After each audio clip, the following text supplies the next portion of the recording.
Jesus para entrar na tua casa. A gente convida tanta gente para ir para nossa casa, convida o mestre para entrar na tua casa. Oséias capítulo 14, diz assim a palavra de Deus: converte-te, ó Israel, ao Senhor teu Deus, porque pelos teus pecados tens caído. Tomai convosco palavras e convertei-vos ao Senhor. Dize-lhe: expulsa toda iniquidade e recebe o bem, e daremos como bezerros os sacrifícios dos nossos lábios.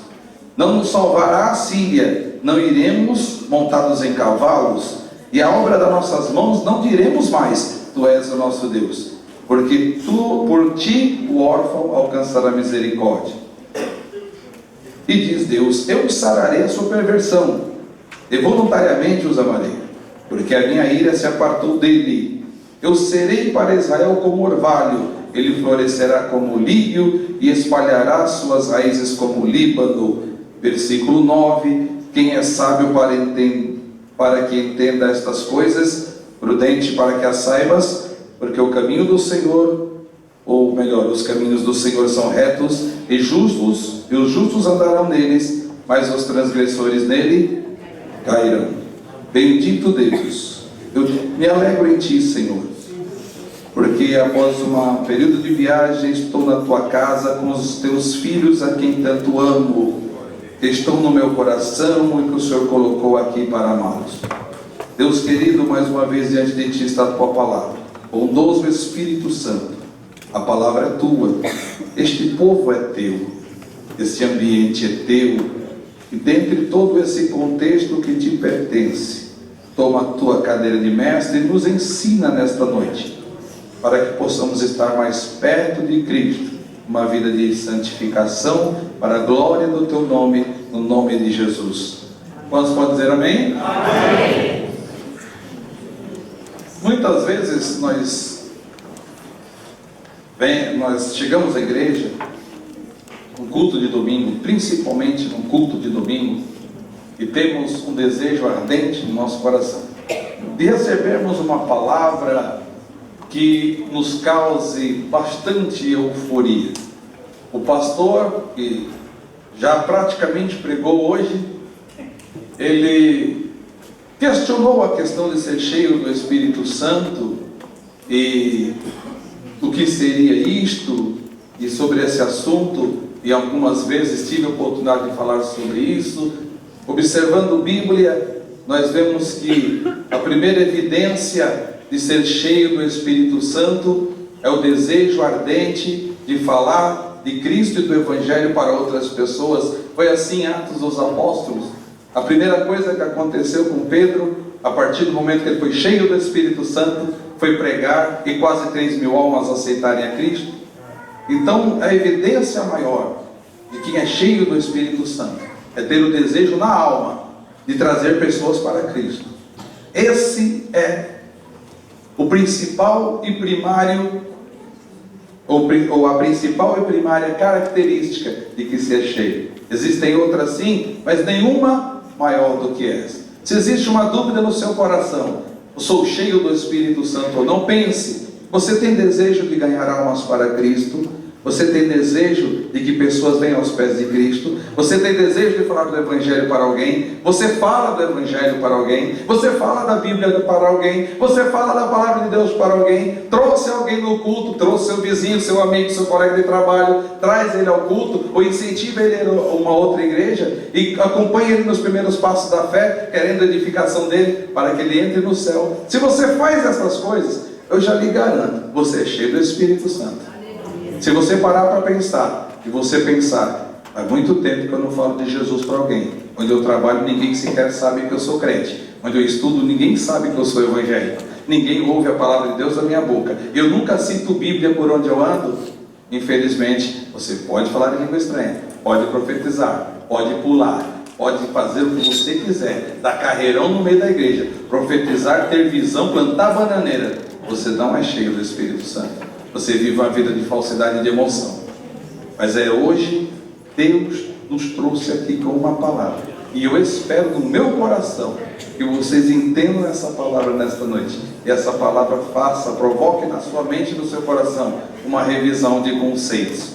Esse texto da Bíblia, eu já vou começar a falar resumindo, já vou começar quase parando. Esse texto da Bíblia é um texto que nos mostra o estado de Israel no tempo do profeta Oséias. O estado em que se encontrava Israel. Nós temos que nos lembrar que nesta época o reino de Israel estava dividido em reino do norte e reino do sul. Lá no reino do sul, 2 tribos, Judá e Benjamim, e as outras 10 faziam o reino do norte. Nesta época, Israel era uma nação rica e uma nação próspera. Em algumas citações e evidências bíblicas e até arqueológicas, dizem que até a cama dos hebreus nesta época, daqueles que moravam em Israel, tinham acabamento em mármore fino. A coisa era muito boa. Desculpe, mármore não, marfim, em marfim fino. Eles tinham muito dinheiro. Era uma época que Israel estava abastado. Era muita grana que rolava ali. Israel controlava o comércio do Oriente Médio nessa época da Bíblia. Não lhes faltava nada. Tinham tudo na mão. Era uma vida muito boa. O povo vivia muito bem. Mas quando nós estamos vivendo o melhor da nossa vida, nós muitas vezes caímos numa armadilha da vida. Deus fala com Oséias uma coisa. Alguns dizem que é metafórico, alguns dizem que é simbólico, alguns dizem que é real, e eu não vou entrar numa questão teológica, vou fazer uma citação. A Bíblia diz que Deus fala a Oséias: vai e toma uma prostituta como sua mulher. Ele vai e pega uma mulher prostituta para ser sua mulher, uma mulher de vários homens, uma mulher de vida devassa, e ele casa-se com essa mulher. Ele tem 3 filhos com ela. Desses 3 filhos, chama a atenção o nome de 2 deles. Um se chamava Loruama, que significava não amada. Outro se chamava Loami, que se chamava não meu povo, significava não meu povo. Nesse contexto, Oséias estabelece uma família. Se fizermos o exegese melhor desse texto, vamos descobrir que essa mulher foi infiel a Oséias, como já era de se esperar. Ela larga Oséias, volta para a prostituição e volta a deitar-se com outros homens. Em algumas versões da Bíblia, no capítulo 3 de Oséias, nós vamos achar a citação. Deus diz a Oséias: torna para a tua mulher. Outras dizem: torna a tomar uma mulher. Mas era de fato a mesma mulher, que havia voltado para a vida de devassidão. Ele vai de novo na prostituição. Dessa vez ele teve que pagar muito dinheiro para poder pagar as dívidas dela e trazê-la de volta para a sua casa e firmar um acordo com ela e dizer: a partir de hoje você não vai mais me trair, você vai viver para mim. E Deus fala: se assim for, Loruama, que era não amada, será chamada só de Ruama, amada. Loami, que era não meu povo, será chamado apenas de Ami, meu povo.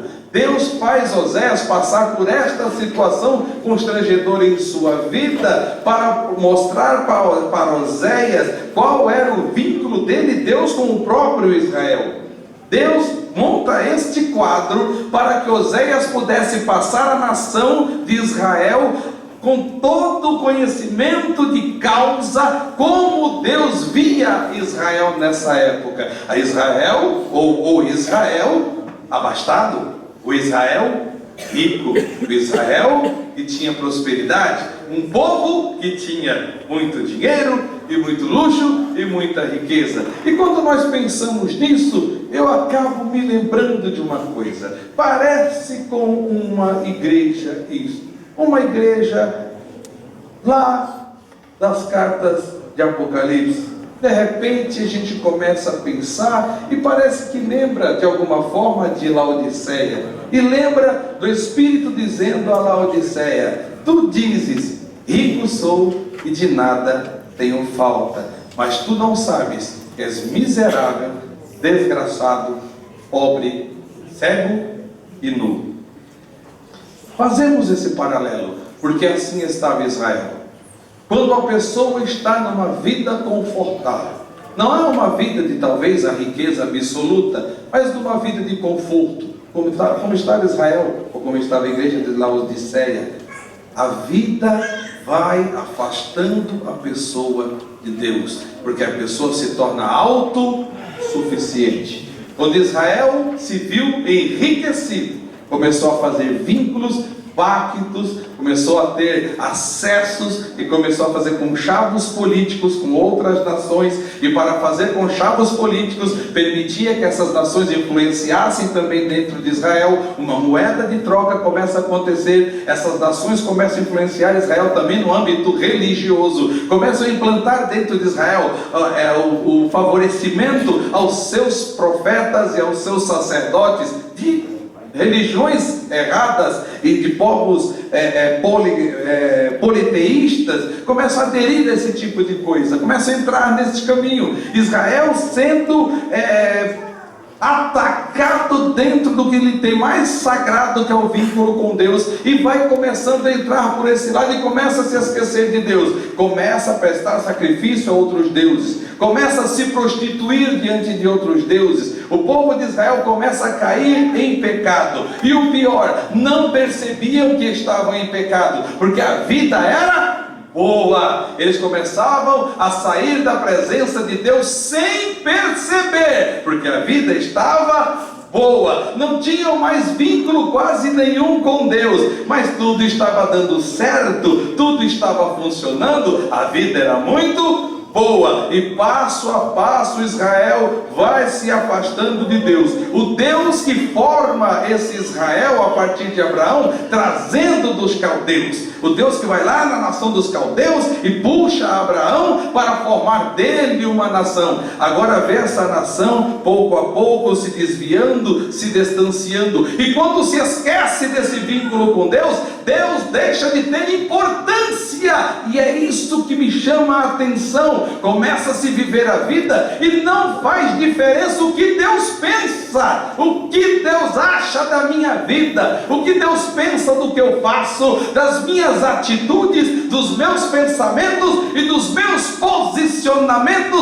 O que Deus pensa em relação a isso não importa. Isto para mim não faz a menor diferença, não tenho preocupação com isso. Se o meu modo de agir, de falar, de vestir, por onde eu ando e o que eu faço agrada ou desagrada a Deus, não faz mais diferença. Isso não me acusa, não me atinge, eu não sinto mais essa falta, porque toda a vida que eu vivo, entre aspas, preenche a minha alma de tal forma que o trabalhar de Deus, que não vai coadunar, não vai estar no mesmo espaço daquilo que é terreno, humano, blasfemo, vai se afastando. Deus vai saindo, o Espírito Santo vai saindo, aquele monte de coisa do mundo, dos pensamentos, vai entrando no lugar tão sorrateiramente que eu não percebo, e quando menos eu imagino, tal qual Israel, eu já não tenho mais nada de Deus dentro de mim, mas aparento ter algo de Deus fora de mim, ou por fora de mim. Uma segunda fase, eu começo a enganar a mim mesmo. Eu começo a dizer que eu sou povo de Deus. Assim estava Israel. Eu sou povo de Deus. Israel entrou numa cegueira espiritual tão grande, que até contra seus irmãos quer ajudar. Entrou em guerra. 10 contra 2. Entraram em guerra com seus irmãos. E o pior, Deus era com Judá. Deus não era mais com Israel. E apanharam na guerra dos seus próprios irmãos. E foram a Deus pedir perdão. Mas tinha alma naquele pedido de perdão? Não tinha. Tinha coração naquele pedido de perdão? Não tinha. Era um estereótipo de vida. Talvez uma palavra dessa não seja o que nós gostaríamos de ouvir no domingo. Talvez uma palavra dessa é aquela que, se eu abrir, ou se alguém depois abrir lá o vídeo no YouTube, vai ouvir alguns poucos minutos e vai dizer: parei, vou ver Vingadores. Talvez seja aquela palavra que muitos vão tecer críticas contra ela. Não me importo. Mas eu quero lhe dizer uma coisa: o retrato desse Israel é o retrato de muitos de nós. Fiquei 30 dias, ou quase 30 dias, viajando. Foram quase 2.800 quilômetros rodados. E ao contrário de outras férias que eu tive, em outras férias que eu tive, eu falei, eu preciso me desligar. Alguns viram umas fotos minhas. Barba! Nem gilete eu levei. Eu estou de férias. Fala, o Will também está de férias. Mostrou a barba. Às vezes quem trabalha nessa área de Deus, e eu tenho certeza que foi Deus que me chamou, que é a área de aconselhamento, às vezes você tem que dar uma limpada. Eu estava na cidade chamada Matinhos, litoral do Paraná. O meu celular tocando e alguém me ligando, rapaz, me ajuda. Estou nessa situação, estou nessa outra linha, bota a mão na testa e fala, já te acharam. Mas eu fiz um propósito diferente nessas férias. Nessas férias, eu levei um terno, levei uma gravata, que o tempo todo barbeado. Eu fui a igrejas, conversei com amigos, pastores, conversei com crentes, e situações me deixaram tão triste, que eu não teria coragem de dizer aos irmãos o que eu vi e o que eu ouvi no meio de um povo que se chama povo de Deus. Eu fiquei com muitas situações, o que nos leva a acreditar que a nossa insensibilidade espiritual atingiu um patamar que nós não sentimos mais Deus falando conosco. Nós jogamos um estereótipo. Eu dou glória a Deus. Dou glória a Deus. No Google. Fico até em pé para dar o meu glória a Deus. Mas a nossa vida grita mais alto do que o nosso glória a Deus. Nosso modo de agir e de viver grita mais alto do que o glória a Deus que nós damos no culto. A nossa vida e o nosso modo de viver diz e grita dentro de nós: você está longe de Deus. Você está longe de Deus. Deus nos resgatou pelo sangue do Calvário. E depois que experimentamos isso, gradativamente, vamos nos afastando da palavra, nos afastando de Deus. Vivemos a vida conforme nós achamos que é melhor. Não nos importamos com o que Deus pensa. Uma vez conversei com um jovem, ele estava meio embaraçado em algumas questões, e eu falei para ele assim, embora não esteja escrito textualmente na Bíblia, mas por amor aos seus irmãos, faça de uma outra forma isso. Ele falou para mim assim, eu não estou pronto para agir diferente por amor aos meus irmãos. E eu fiz cara de emoji. Eu não estou pronto para agir diferente por amor ao meu irmão. E tem Bíblia e dá glória e fala em línguas, mas não está disposto a sacrificar a sua vida por causa do irmão. A Bíblia diz, em linhas gerais, o que eu faço escandaliza meu irmão, eu deixo de fazer porque eu amo ele, para ele não ficar triste. Não estou pronto a fazer isso, mas eu dou glória. Eu falo em línguas, eu leio a Bíblia. Essa era a situação de Israel. Se dizia o povo de Deus, estava tudo bem, se tinha mais Deus. E dentre tantos detalhes que poderíamos falar, eu já vou logo para o epílogo. Deus, dentre várias vezes que fala com Israel através de Oséias, chegamos ao capítulo 14, e Deus fala para Israel: converte-te, ó Israel, porque pelos seus pecados estás caído. Não é por causa do outro, não é por causa do pastor e de sua liberação. Pelos teus pecados Grande Deus, aleluia. estás caído. Muitos na igreja desejam de todas as suas forças um culto onde ele possa sair da igreja sorrindo. Que culto maravilhoso! Pois é. Uhul! Mas muito poucos na igreja desejam vir a uma igreja e sair de um culto chorando, aquebrantado, ferido no seu ego, e dizendo a Deus: tenha misericórdia da minha alma,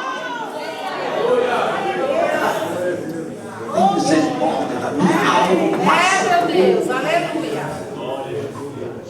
Se eu estou caído, a culpa é minha culpa.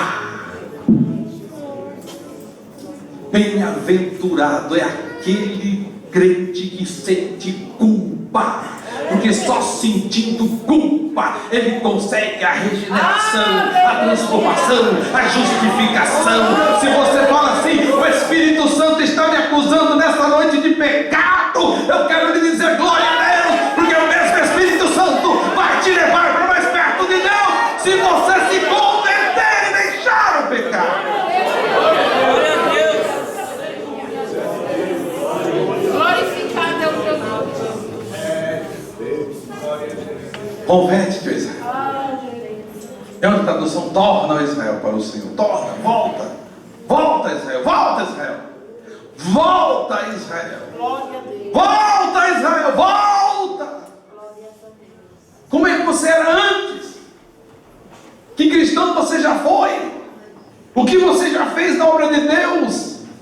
E você para pensar: eu tocava na orquestra, eu não toco mais. Eu cantava nos jovens, eu dava o meu coro, eu ouço aqui, mas hoje eu não quero mais nem saber. Eu fazia parte do grupo de adolescentes, mas eu não quero mais nem saber. Eu vinha nos cultos de terça-feira, porque eu gostava da palavra doutrinária, hoje eu acho chato. Eu vinha em culto de oração, hoje eu acho sem graça. Até os cultos de domingo eu estou ficando empapuçado, porque para mim é sempre a mesma coisa, a mesma liturgia, a mesma coisinha acontecendo. Eu quero lhe dizer uma coisa: desde o tabernáculo de Israel, desde o dia que Deus ordenou que fosse feito o tabernáculo, a liturgia era a mesma, o sacrifício era o mesmo, o ministério profético era o mesmo, o sacerdotal era o mesmo, e o povo de Israel ia ao tabernáculo e depois ia ao templo adorar a Deus do mesmo jeito. E o segredo eu vou te contar: Deus se manifestava também do mesmo jeito.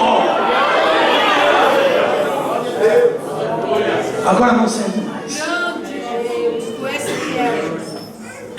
Glória a Deus. Para vir para a igreja, para eu chegar perto de Deus, tem que mudar a iluminação, colocar umas luzes azuis, vermelhas, amarelas. Aí eu chego mais perto de Deus. Faço um telão de LED, pastor, põe um telão de LED que eu chego mais perto de Deus. Você mais crente, põe um telão de LED aqui, mostrando coisas boas. Caso contrário, eu não preciso do que tem ali. É de Israel. O Espírito Santo falando através de Oséias: volta, Israel. Volta, Israel. Volta, Israel. Volta, Israel. Volta, Israel. Pelos teus pecados estás caído. Volta, Israel. Volta, Israel. Volta, Israel. Deus diz a Israel: eu quero ser como orvalho para você, Israel. Não existe coisa mais carinhosa, mais mimosa do que o orvalho. Uma rosa com toda aquela delicadeza, ela pode ser molhada pelo orvalho da manhã, e mais linda ela vai ser, porque é aquilo que vai dar ela ao viço, vai deixá-la mais bonita. Aquele orvalho que vai refrigerar e ao mesmo tempo lhe produzir uma alimentação. E a rosa nem sente o impacto daquilo. Eu quero lhe dizer, Deus quer derramar sobre nós o orvalho do Espírito Santo. Mas volta, Israel, volta! Volta, Israel! Volta! Aleluia! Volta, Israel! Volta! O clamor de Oséias era o clamor de Deus, e o clamor de Deus a Israel é o mesmo clamor de Deus para a igreja de hoje. Eu fui ao litoral norte, fui uma igreja, o grito de Deus é esse: volta. Fui para o sul de Minas, fui para uma igreja, o grito de Deus é volta. Fui à grande sede, o grito de Deus é volta. Fui para o sul do país, o grito de Deus é volta. E parece que ninguém percebe. As pessoas dentro da igreja se tornaram fraudulentas, roubadoras, injuriadoras, caluniadoras, não têm amor próprio, e pior será pelos irmãos. Mas pensam que estão no lugar. Volta depressa, volta, volta. Deus clama nessa noite para o seu Espírito: eu quero ser orvalho para Israel, mas volta, Israel, volta, volta. Sinta na sua alma, em nome de Jesus, que a vida que você mostra não é a vida que você tem. Hoje é dia de converter-se ao Senhor. De voltar. Louvado seja teu nome, Jesus. Aleluia. Talvez movidos pelo nosso ego. Glória a Deus. Aleluia. Talvez movidos pelo nosso ego. Glória a Deus. Se fizéssemos um apelo aqui, quem quer voltar de verdade para Deus nesta noite? Se voltar para Deus. Talvez movidos pelo nosso ego, nós não sairíamos do lugar de vergonha. Eu não vou fazer isso porque os outros vão ver, vão achar que eu estou desviado. Se você se preocupa com o que os outros pensam, com o que os outros falem, com o que os outros divulguem, meu querido, me desculpe dizer, a sua preocupação é com o homem, o inferno te espera. Nesta noite a sua preocupação tem que ser de fazer as pazes com o teu Deus. É com Deus. Glória a Deus. Aleluia. Como é que é essa volta? É agora que eu ia começar. Deles até risar. Nós vamos tentar fazer aqui um retrospecto. Eu vou ficar num ponto só. Voltar ao Senhor. Converter-se. Enxergar a sua total, imparcial e absoluta dependência de Deus.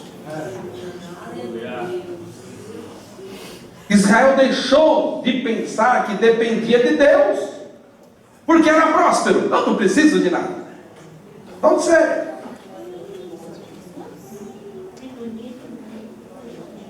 Vou lhe fazer perguntas óbvias. Seriam perguntas retóricas, mas eu vou pedir que você responda. Quem te dá o ar que você respira? Quem? A água que você bebe. O solo onde você pisa. Quem te dá vida? E o que você faz? Isso é para você responder para você mesmo.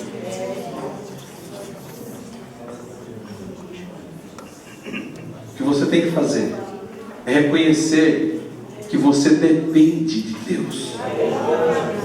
Sem você, E essa frase já é uma frase que para muitos ficou piegas, mas para mim é linda.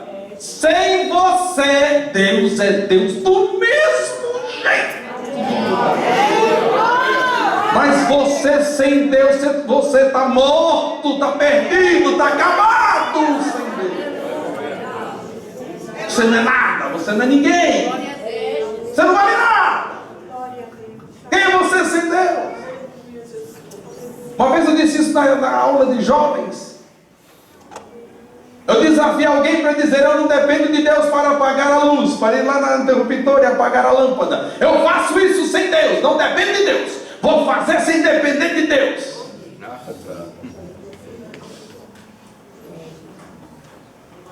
Vamos lá. Voltar a reconhecer tudo que eu tenho é de Deus. Tudo que eu sou é de Deus. Tudo é Ele que me dá. Ninguém me dá nada. Quem me dá é Deus. Tudo vem do Senhor. E se o Senhor não estiver na minha vida, eu estou perdido. Se o Senhor sair de mim, eu estou perdido. Se o Espírito Santo não estiver na minha vida, se eu não sentir a presença de Deus na minha alma, eu estou perdido. Se eu não ouvir a palavra de Deus falando comigo e eu não sentir desejo de chorar, é porque alguma coisa está errada comigo, não é com a palavra. Eu posso estar perdido. Se eu só tenho euforia para gritar glória, mas eu não consigo gritar misericórdia, alguma coisa pode estar errado comigo, porque eu preciso ardentemente e desesperadamente de Deus na minha vida. Eu preciso.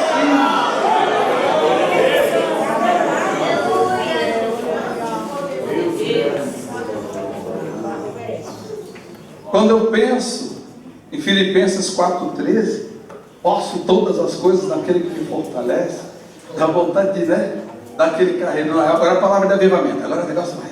Agora né? A gente tem esse hábito, quando a palavra é barulhenta, é de avivamento. Eu discordo disso veementemente. Eu digo que o melhor e a maior oportunidade de avivamento espiritual se chama escola bíblica dominical. Eu defendo isso até o meu último fio de cabelo. Você aprende. Mas nós lemos esse texto, mas não queremos ler o versículo antes. Quando Paulo disse isso, ele primeiro disse: sem estar abatido, sem ter abundância. Em toda maneira, em todas as coisas estou instruído, tanto a ter fartura como a ter fome, tanto a ter abundância como a padecer necessidade. Aí ele diz: posso todas as coisas naquele que me fortalece. Naquele que me fortalece, eu posso passar fome, eu posso ficar doente, eu posso ter tribulações, eu posso ficar desempregado, eu posso ver meu filho doente, que é pior do que a gente ficar doente é ver filho doente. Eu posso ver o mundo desabando na minha cabeça, eu posso ver as coisas dando errado na minha frente, eu posso ficar desesperado igual o sino na lata, sem ter como sair. Mas no meio de uma situação dessa, eu consigo levantar os olhos e dizer: eu dependo do Todo-Poderoso e Ele é suficiente para mim. Porque se Ele não for suficiente, nada é. Nada é. A riqueza de Israel, nada era. Glória a Deus. Deveria depender de Deus. Glória a Deus. Deus quer ser orvalho no presente. Deus quer ser de verdade tudo na sua vida. Mas volta, Israel. Volta. Volta, Israel. Volta. O texto diz que Deus quer fazer as suas raízes como do Líbano. O Líbano é uma árvore que em 3 anos, Pedrosa, cresce 5 centímetros em 3 anos. Mas Deus diz que quer dar a você raízes como o Líbano. Enquanto o Líbano cresce 5 centímetros para cima da terra, ela cresce 1,5 metro de raiz para baixo. Glória a Deus. Glória a Deus. Aleluia. É isso que Deus quer fazer com você, irmão. É isso que Deus quer fazer com você, irmão. É isso que Deus quer fazer com você, jovem. É isso que Deus quer fazer com você, adolescente. É isso que Deus quer fazer com você, músico. É isso que Deus quer fazer conosco. Mas volta. Tá bom não? Volta. Espere em Deus que o Espírito Santo tenha falado com você nesta noite. Que essa palavra possa frutificar na sua vida. Glória a Deus. E eu fecho dizendo: Israel não ouviu. Israel não voltou. Entre o ano 722 e 721 a.C., o exército assírio invade Israel. Acaba com o reinado. Leva tudo para um cativeiro, onde jamais eles iriam se restabelecer. E Deus forma um outro Israel, de Judá, que ouviu a mesma palavra 150 anos depois, e também não se converteu, mas no cativeiro clamou a Deus. Na Babilônia clamou a Deus, e Deus restituiu. Fale quem quiser. Escolhe o Senhor. É melhor para você. Amém? Deus abençoe.